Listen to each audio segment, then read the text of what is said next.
Saludos amigos, buenas noches. Una vez más llegamos hasta su hogar en ocasión de presentarles su programa El Pueblo Cuestiona, como todos los domingos a las 8 de la noche. Hoy nos honra con su presencia un viejo entrevistado, un viejo amigo. Vimos casi nacer a él, don Pelegrín Castillo. Un plato fuerte en el día de hoy, sobre todo los que quieran estarse informando sobre la situación que vive el país con respecto al caso haitiano. Vamos primeramente a tratar el caso haitiano, dominico-haitiano, y todo cuanto ha pasado, el discurso del presidente en las Naciones Unidas, muchas cosas más, las declaraciones de Biden también, y por qué no decir la posición de la Organización de los Estados Americanos. Bienvenido. Hace mucho tiempo que no venía por aquí. Ercilio, yo no lo invitaba. Un verdadero honor de encontrarme aquí, con mucha satisfacción. Te agradezco haberme invitado en este momento. Para nosotros es un privilegio tenerlo en este momento. A estar aquí en tu compañía y a conversar sobre este tema para el público de tu programa, que es un público muy atento y muy interesado en tener la mejor información para pensar bien las cosas de nuestro país. En el caso realmente el más importante de todos, la situación dominico-haitiana en estos momentos, después de lo que han hecho los haitianos con el canal y esas cosas. ¿Qué opina Pelegrín Castillo? ¿Qué opinan los Castillos sobre esto? Si la posición suya es la misma posición de sus hermanos y del doctor Mincho Castillo. Mira, la posición de nosotros es la posición de la nación. Nosotros tenemos muchos años luchando porque haya política de Estado frente a un problema internacional. Cuando una nación enfrenta un problema internacional, como es el problema de un Estado fallido a su costado en una pequeña isla, tiene que saber que tiene que enfrentarlo con posiciones de Estado.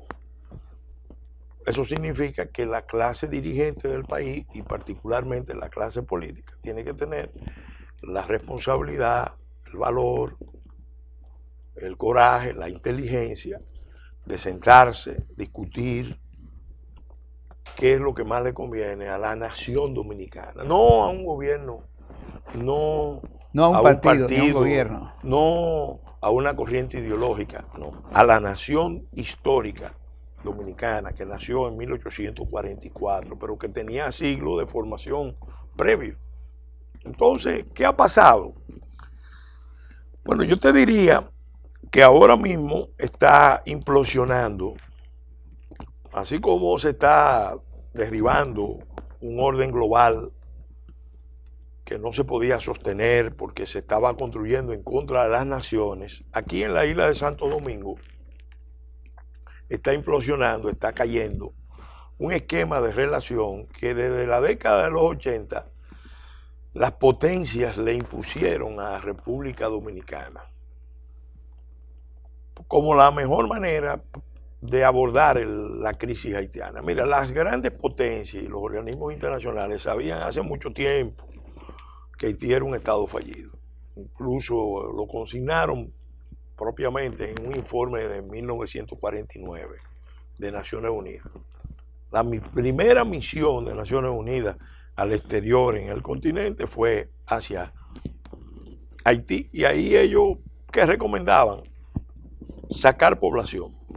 Ellos decían que la población haitiana en ese momento no podía sobrevivir en el ámbito. ¿En qué año? 1949.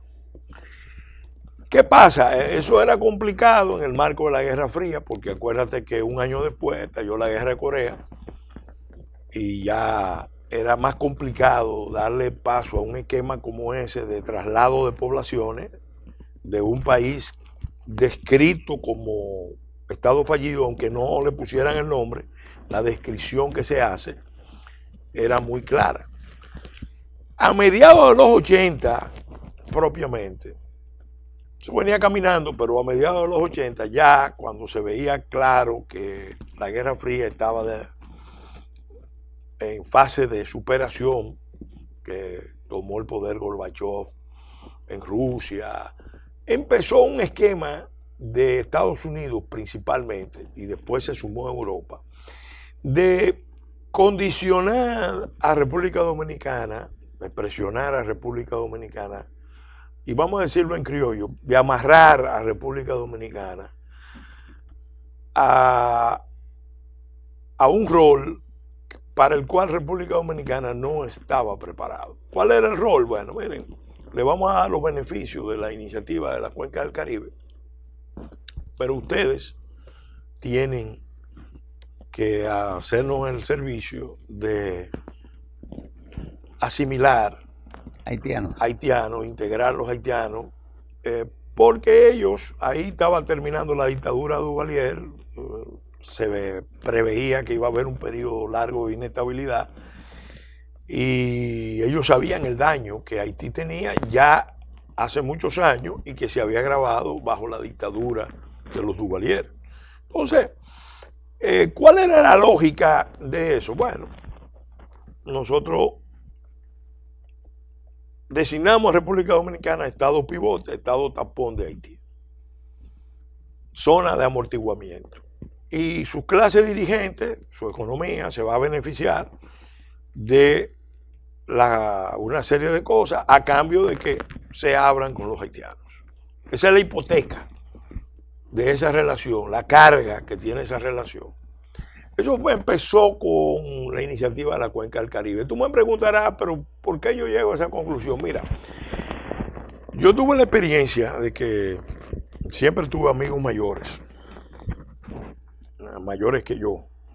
Y uno de mis mejores amigos era Jotin Curi, que era consultor jurídico del Poder Ejecutivo en el gobierno de Balaguer. Y fue el que me introdujo propiamente en el análisis de todos estos temas y me puso en el conocimiento de estas interioridades de la política exterior. Yo era un joven, abogado, político, pero estudioso de las relaciones internacionales, entonces él me involucró. Juntos trabajábamos en aquel comité de moralidad pública que se constituyó, estoy hablando 87, 88. Caía la dictadura de Duvalier, venía una situación especial en la isla. ¿Qué pasa? Ahí yo conocí, por primera vez conocí el problema de cómo Estados Unidos usaba la palanca del comercio, de los beneficios económicos, como arma de geopolítica para imponer sus agendas. ¿Por qué? Porque Jotin me remitió a una reunión con el amigo Lupo Hernández Rueda.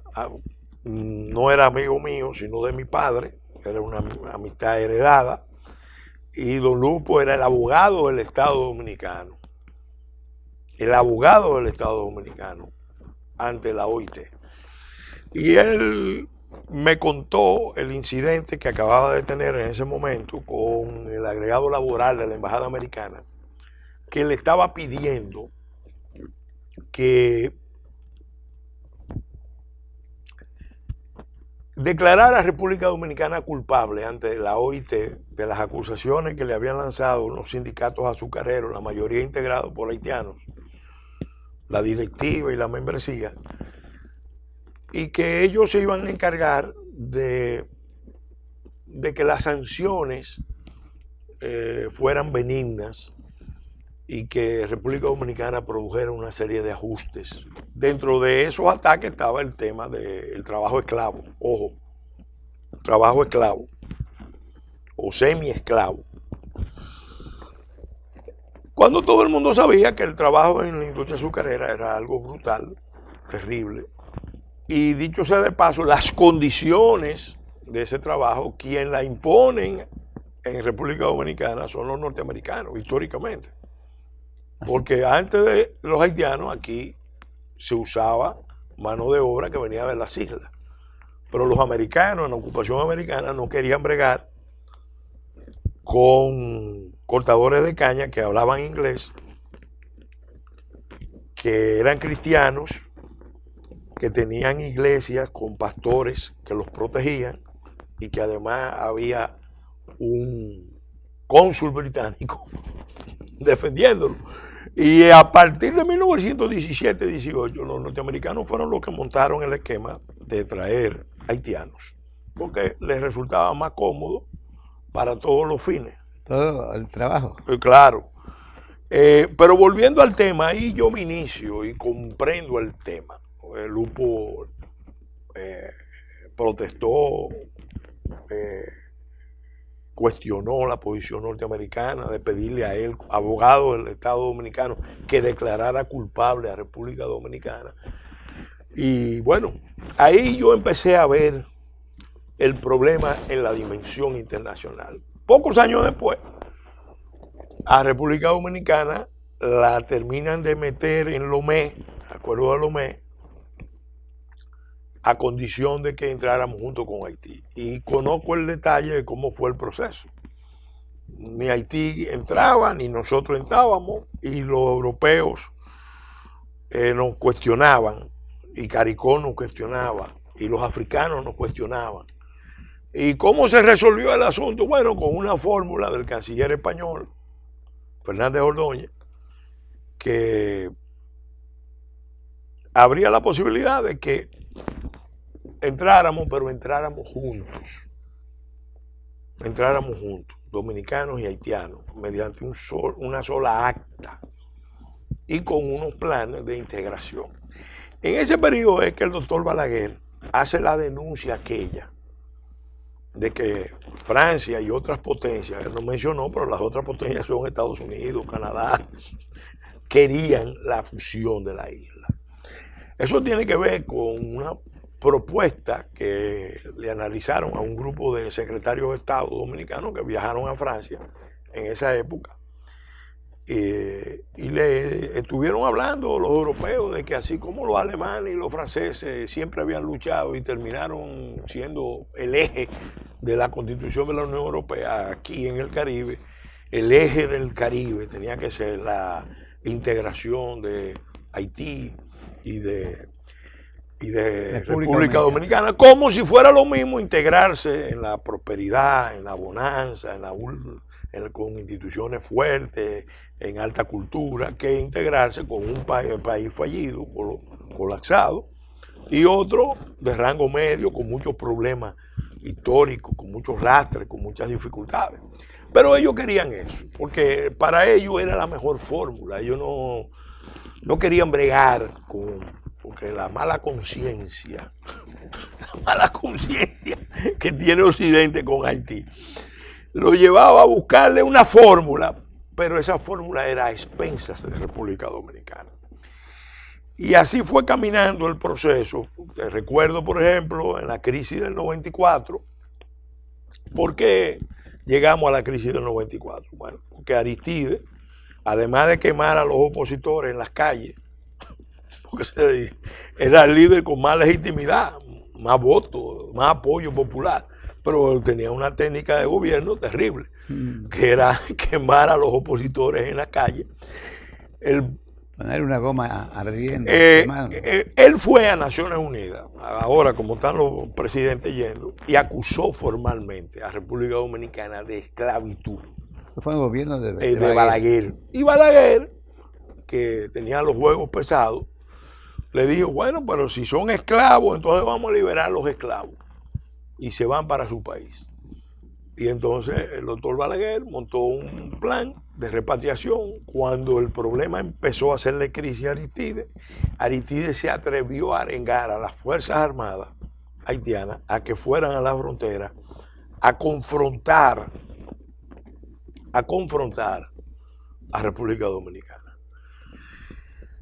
Eso y otras cosas más fueron la causa de su caída. Y esa caída fue algo que lo autorizó el gobierno del presidente Bush. Y ahí vino la crisis. Porque Aristide tenía un apoyo popular que no podemos discutir. Era la primera experiencia democrática y se truncaba por un golpe de Estado.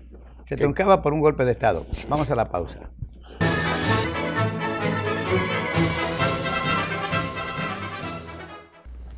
Continuamos, amigos. Continúen. Sí, yo te decía, Ercilio, que en esa crisis República Dominicana vio por primera vez el esquema que tenemos ahora. ¿Por qué? Porque Aristides es derrocado por la administración de Bush padre, se lo llevan a Caracas, Carlos Andrés Pérez le salva la vida. Cuando Hugo Chávez intenta el golpe de Estado, 4 de febrero, entonces deciden trasladarlo a Washington. Y ahí en Washington Aristides hace un esfuerzo sin precedentes de renovar la alianza histórica entre la diáspora haitiana, el caucus afroamericano y el Partido Demócrata. ¿Qué pasa? Eso se dio precisamente en el momento en que salía Bush y llegaba Clinton. Clinton... Habla del padre. Sí, de Bush padre. Clinton toma la decisión, presionado por estos aliados, de que así como Estados Unidos derrocó a Aristides, Estados Unidos tenía que reponerlo. Incluso lo cuenta en Legado de Ceniza Tom Geiger, la historia de la CIA, cuenta los choques que hubo entre la Casa Blanca, el equipo de Clinton y la CIA, porque él estaba pidiendo apoyo para la reposición y la CIA le decía que era imposible hacer eso, ya que ellos eran los que habían autorizado el golpe y que al autorizar el golpe estaban en el poder gente que le respondía a la CIA y que además le decía que los perfiles de Aristides no era para que Estados Unidos los repusiera en el poder, porque consideraban que Aristides era un gobernante sumamente peligroso, hostil a los Estados Unidos, hostil a los vecinos, profundamente resentido, que iba a crear un problema mayor. Pero Clinton estaba tan empeñado en eso que en esa contradicción forzó aquel acuerdo de la isla de los gobernadores para la restauración de Aristides. Y Aristides llegó, eliminaron el ejército, que fue un grave error, que está en la base de este problema que tenemos ahora, porque quitaron el centro, en vez de reformarlo, depurarlo, lo que hicieron fue eliminarlo. Los Estados Unidos. Fue Aristides con apoyo de Estados Unidos. ¿Qué pasa? ¿Por qué te digo que este antecedente hay que tenerlo presente? Porque ahora mismo tenemos una situación parecida. La diáspora haitiana en Estados Unidos, que a su vez influye en la diáspora haitiana en Canadá, en Francia, en otros países, es la que está moviendo los hilos, es la que está, vamos a decir, maquinando contra República Dominicana. Ellos influyen ¿en quién? En el caucus afroamericano, que se sabe que tiene una gran influencia en la administración demócrata. Lo tuvo con Clinton, lo tuvo con Obama, lo tiene ahora con Biden, más que nunca. Y los sectores más radicales... ¿Con el Partido Demócrata? Sí, los sectores más radicales del Partido Demócrata. Hay algunos demócratas que se dan cuenta de que eso que está pasando es una locura. Eso que está pasando es una locura. Entonces, ¿qué pasa?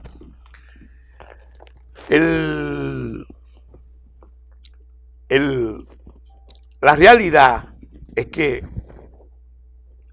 ahora mismo, ¿cuál es el escenario que tenemos? Bueno, nosotros tenemos una administración Biden que decidió acelerar los viejos planes de la solución dominicana al problema haitiano,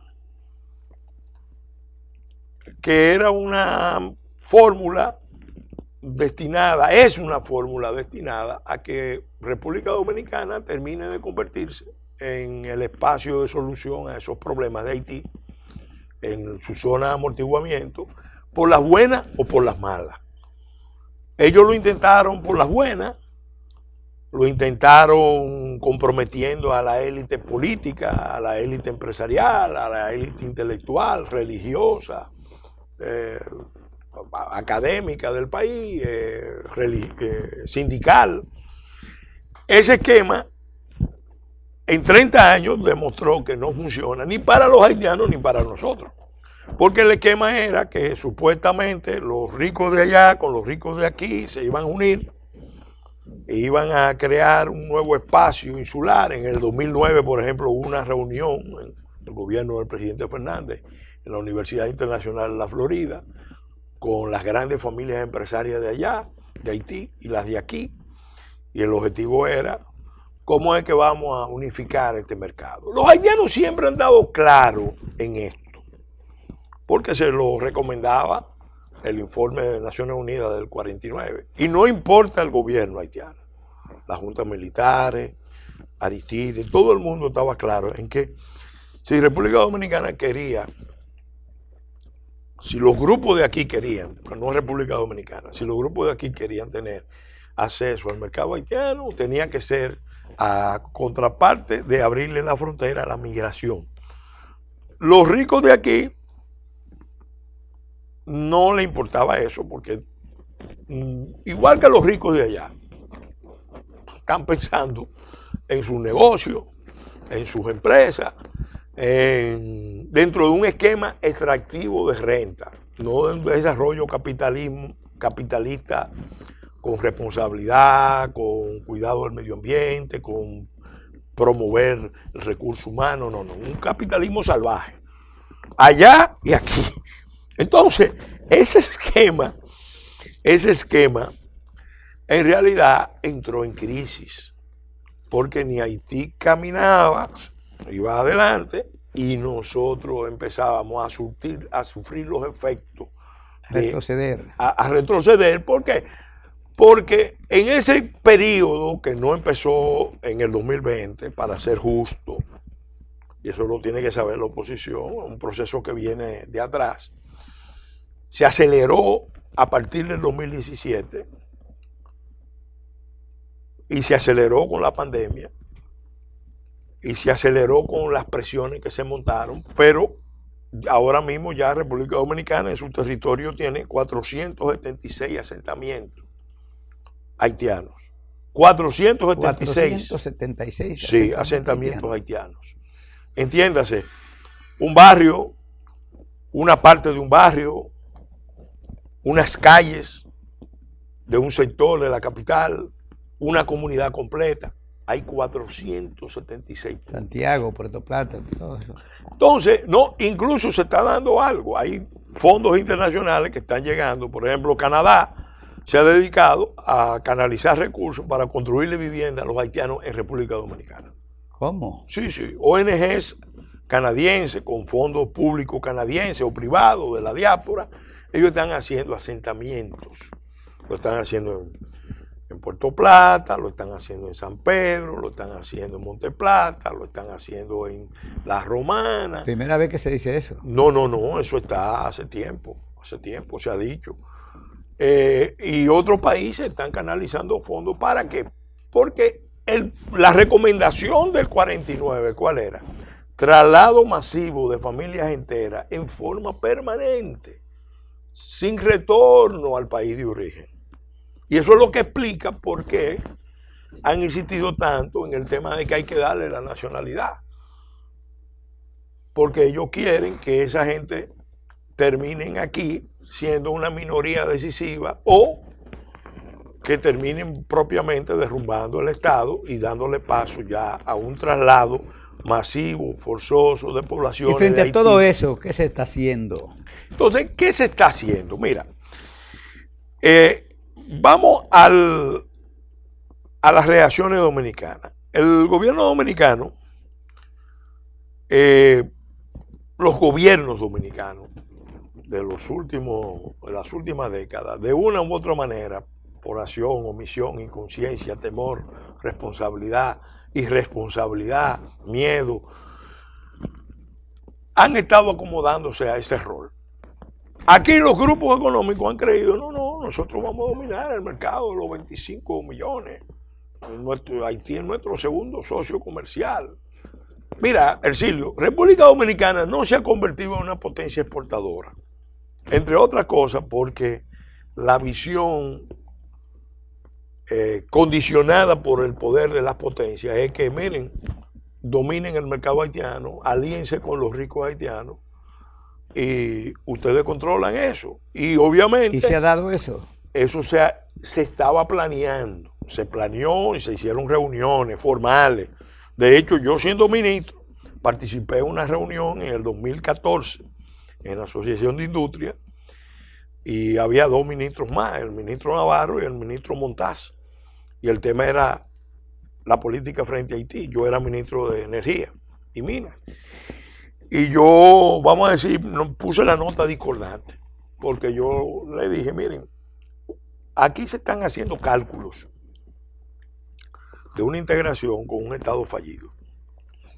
Y la integración es un paso, un tratado de libre comercio como el que se está hablando, es un paso que necesita, primero, que no haya tanta asimetría, porque hay demasiada asimetría, y segundo, que haya un nivel de institucionalidad a ambos lados de la frontera, porque de lo contrario eso va a ser un desastre.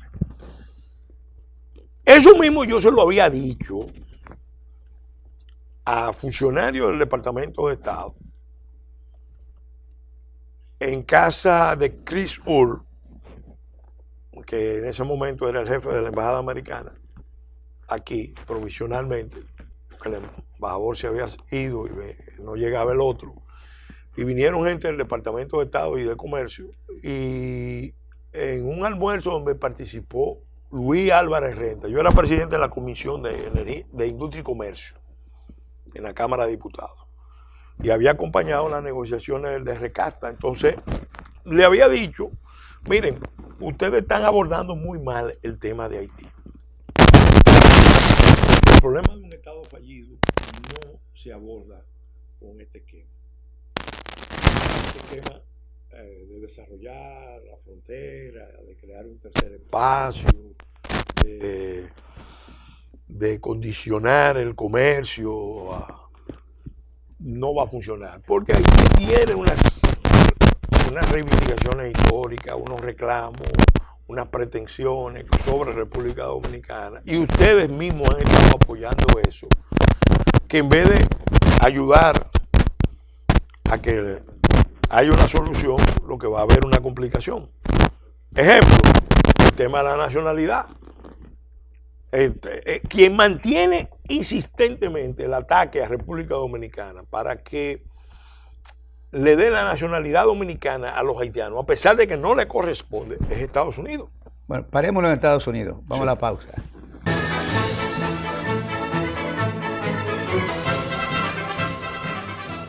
Continuamos, amigos, con este importantísimo programa, hoy con la presencia de Pelegrín Castillo, ex ministro, ex diputado del Congreso Nacional y uno de los hombres más bien informados en la República Dominicana sobre lo que está sucediendo en estos momentos con Haití, República Dominicana, la intención de otros países que quieren apoyar a Haití.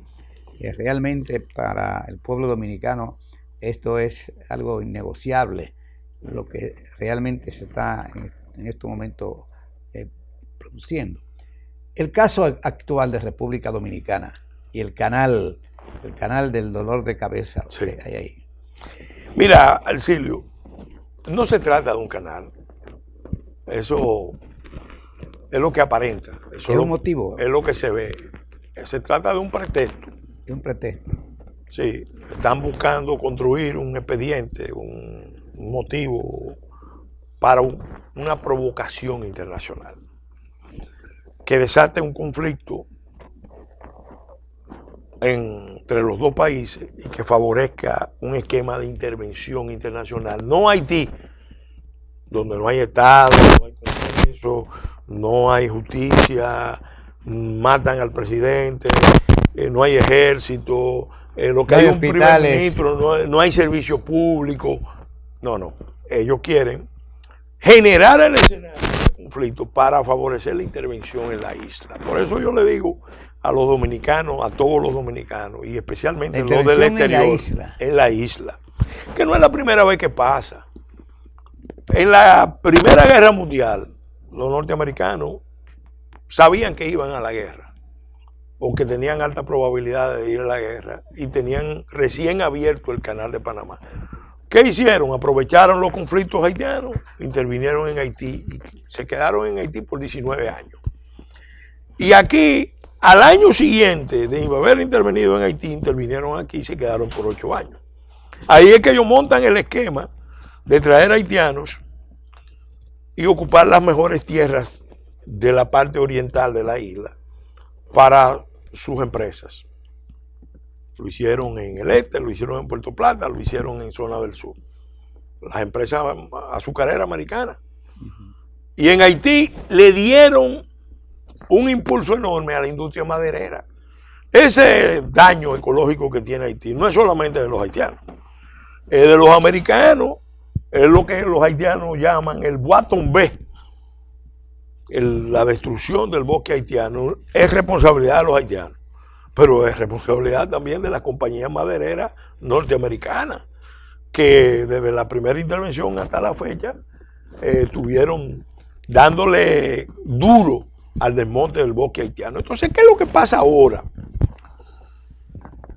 El presidente Abinader, cuando llega, cambia la política exterior. ¿Por qué? Porque la política anterior, es verdad que decía no hay solución dominicana al problema haitiano, pero no era insistente, no era consistente en ese planteamiento. El presidente Abinader empieza a cambiar el discurso. No voy a decir que todo está bien, no. El discurso cambió, pero era un discurso desafiante porque al decir no hay solución dominicana al problema haitiano, se lo está diciendo a los organismos internacionales. Se lo está diciendo a las potencias. Entonces, plantea, bueno, este problema hay que abordarlo con un sentido de responsabilidad, de reconstrucción de Haití, en Haití, de pacificación, de rescate, que no se ha hecho. Ni siquiera después del terremoto se ha hecho lo que debió haberse hecho. Eso es la verdad. Ahora, ¿qué pasa? Ese cambio de política empezó a dar su fruto. Porque el presidente Moïse vino aquí, firmó un acuerdo con el presidente Abinader, que todo el mundo aquí celebró. Era muy importante porque aceptaba el hecho de que se construyera un muro, aceptaba que Haití iba a documentar a sus nacionales, cosa muy importante porque el problema de la patria se generaba, el discurso, la acusación de la patria la generaba el hecho de que Haití no documentaba a sus nacionales. Cuando Haití acepta en un documento, sí, que tienen que documentar a sus nacionales, eso era ganancia para la República Dominicana, pero metieron un tema que quizá fue lo que más problemas le generó a Moïse en Haití, que fue la interconexión eléctrica de República Dominicana con Haití. La interconexión eléctrica. La interconexión eléctrica, de que los países se iban a interconectar y que un país le podía suministrar al otro energía, lo cual en principio es bueno, pero con la desventaja que hay para los haitianos es incómodo porque va a haber un dominio dominicano. Nosotros, el parque energético de Haití no pasa de 400 megavatios y el de nosotros está sobre los 4.000, es decir, 10 veces más grande. Entonces había muchos proyectos válidos, ojo, en la frontera, de energía solar, energía hidráulica, energía en el norte a partir de gas natural, todo eso le convenía a la isla, a la estabilidad de la isla, porque sin energía y sin agua no es posible el desarrollo. Claro, ese acuerdo se firmó en enero, pero ya en abril los haitianos empezaron a traer un elemento litigioso que no estaba en ese acuerdo de enero. que el canal no estaba. ¿Y por qué lo traen ellos? Bueno, se dice que era una obra de interés del presidente, que era del norte y que iba a beneficiar a unos amigos y socios y políticos del norte y que ellos querían construir ese canal. Hay una compañía cubana, ojo, una compañía cubana que hay que ver si es del Estado cubano, que hizo unos estudios sobre ese particular. Eso es algo que estamos investigando. Porque hay muchas fuerzas internacionales moviéndose alrededor de todo esto. Claro. Entonces, ¿qué pasa? Mira, Ercilio, esto es tan serio. En la Comisión Mixta Binacional, el embajador Julio Ortega, en una declaración, admite que la captura de agua no desvía el río. Esa fue una mención inapropiada, pero que tampoco tenía mayor valor, porque es una declaración de la Comisión Mixta Binacional y los efectos de esas declaraciones son vinculantes.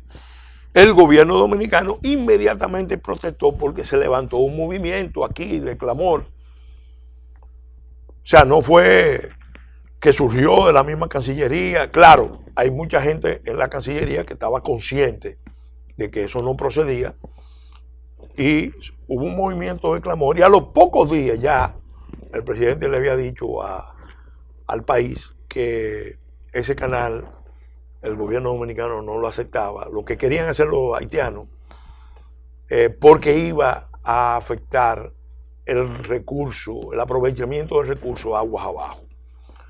Entonces, ¿qué pasa?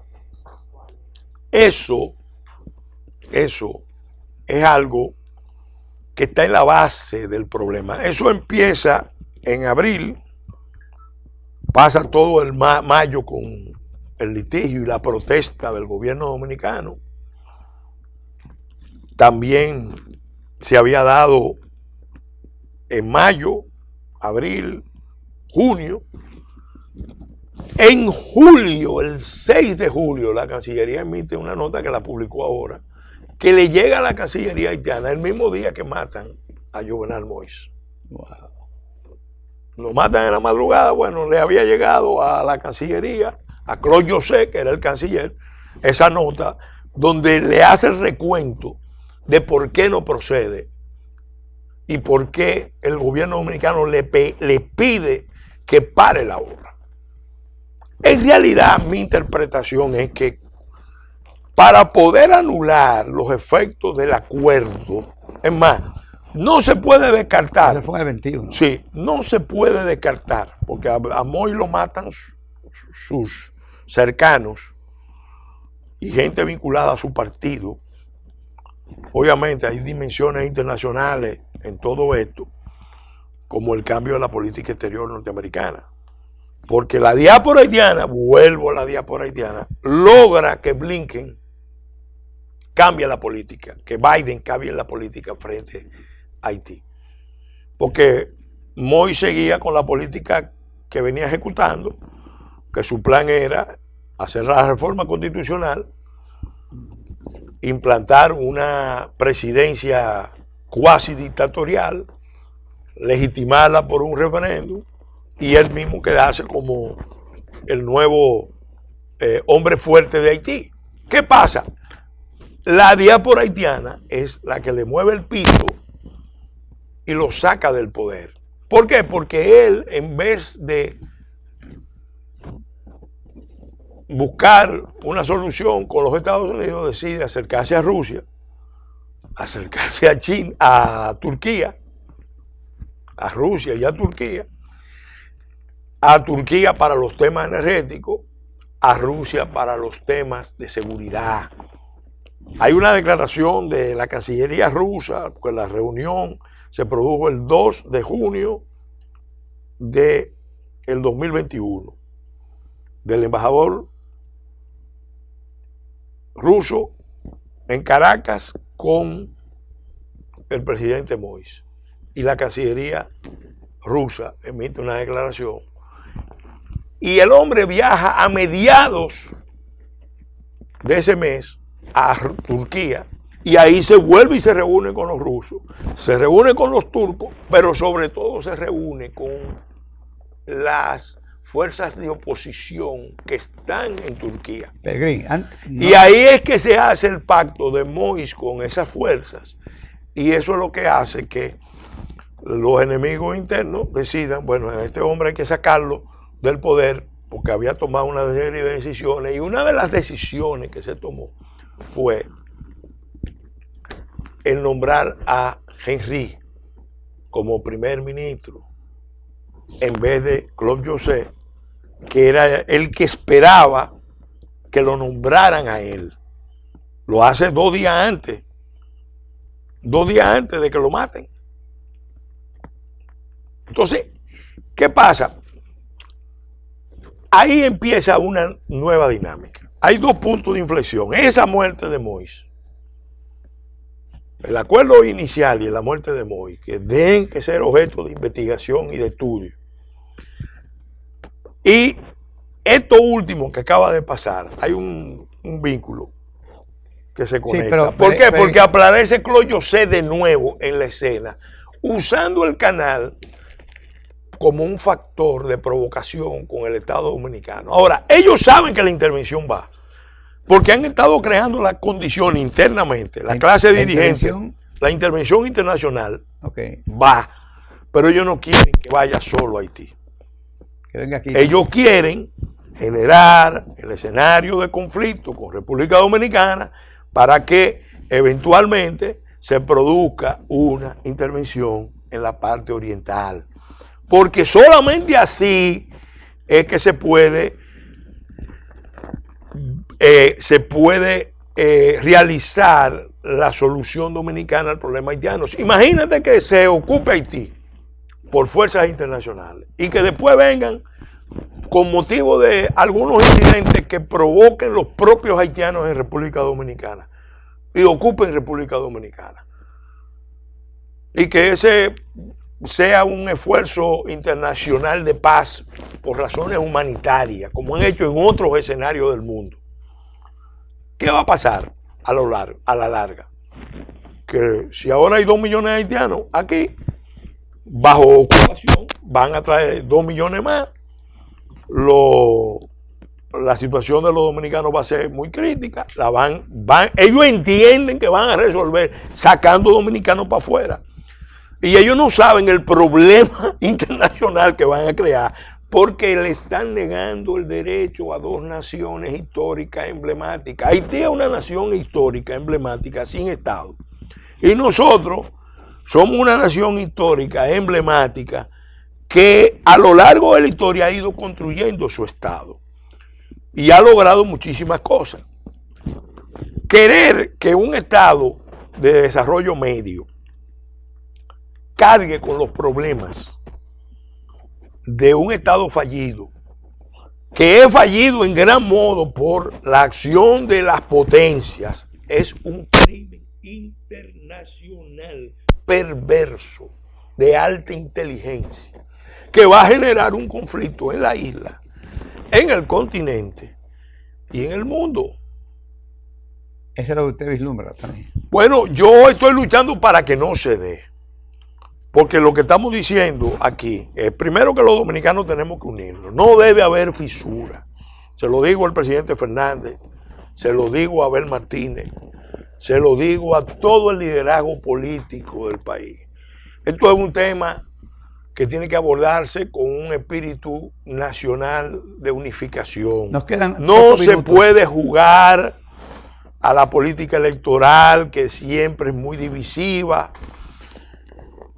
en estos momentos. De hecho, muchos de estos temas nos los pudimos haber ahorrado si la Fuerza del Pueblo, el Partido de la Liberación Dominicana, el PRD, en vez de retirarse de la mesa de conversaciones que se abrió tras la muerte del presidente Juvenal Moïse, se hubiera mantenido, y si no se querían reunir en Palacio, que yo entiendo los motivos, bueno, pero vamos a reunirnos en el Instituto Bartiano. Se lo dije. ¿Qué mensaje usted tiene en estos momentos, ya que él tuvo las Naciones Unidas, para el señor presidente de la República? Bueno, el presidente tiene que mantenerse firme, pero tiene que hablarle al país. Tiene que explicarle al país. Ya él hizo un primer mensaje bastante explicativo, pero la defensa de República Dominicana ya es un tema de los dominicanos. Tiene que verse un país unificado y el sector político o de dirigencia que por sus intereses particulares no quiera asumir responsabilidades o quiera jugar en línea contraria, tiene que quedar expuesto, denunciado y aislado. Eso nosotros lo estamos diciendo. Otro consejo, él no puede confiarse, porque eso desde el principio ha sido evidente. En el gobierno, el presidente tiene un discurso. Se podría considerar que es el primer bombero de la República. Él es el jefe de Estado, el jefe de gobierno, y lo pudiéramos nombrar el primer bombero, porque en su mismo gobierno hay mínimo 8 ministros importantes que no están del todo identificados con una posición nacional. Mira, Ercilio, hay solución. Hay solución para estabilizar la isla. Nos quedan 3 minutos. Hay solución para estabilizar la isla. La solución pasa por descartar la solución dominicana al problema haitiano, porque los poderes internacionales no quieran meter la isla en el juego de poderes, y lo digo por China y Rusia, porque ellos han sido los que han mandado las señales más claras de que están en línea de observar la acción internacional en Haití, a sabiendas de que Haití necesita eso. Lamentablemente, Naciones Unidas también ha fracasado, porque cuando MINUSTAH se retira, la situación era crítica, y ellos sabían que iba peor, y dejaron que eso pasara. Y ahí están las declaraciones de Edmund Mulet en el año 2019 en República Dominicana, diciendo que las hordas haitianas, dicho por Mulet, el secretario general, iban a venir en millones hacia República Dominicana con motivo de la crisis en curso. Era el momento en que el Departamento de Estado estaba financiando el plan de manejo de flujo masivo de migración. El pueblo dominicano tiene que unirse, todo el pueblo dominicano, y tiene que pedir aliados en el mundo, que los hay, para defenderse. Eso, para encontrar una solución justa a los problemas de Haití, en Haití, que es lo que a nosotros nos conviene. A nosotros nos conviene un Haití con agua y con electricidad, y que los haitianos se queden allá. A nosotros no nos conviene un Haití desestabilizado, en crisis, en caos. Claro. Entonces, eso tiene que ser algo que solamente se logra con la gracia de Dios. La gracia de Dios, y con un pueblo unificado, movilizado y cada vez más consciente. Bien. Gracias a ti. Amigos telespectadores de República Dominicana y del exterior, acabaron de escuchar El Pueblo Cuestiona, hoy con la honrada presencia de Pelegrín Castillo, uno de los dominicanos más conocedores de la situación dominico-haitiana. Realmente lo que él ha dado es una cátedra. Le toca a usted, amigo, sea usted el jurado después del Pueblo Cuestiona.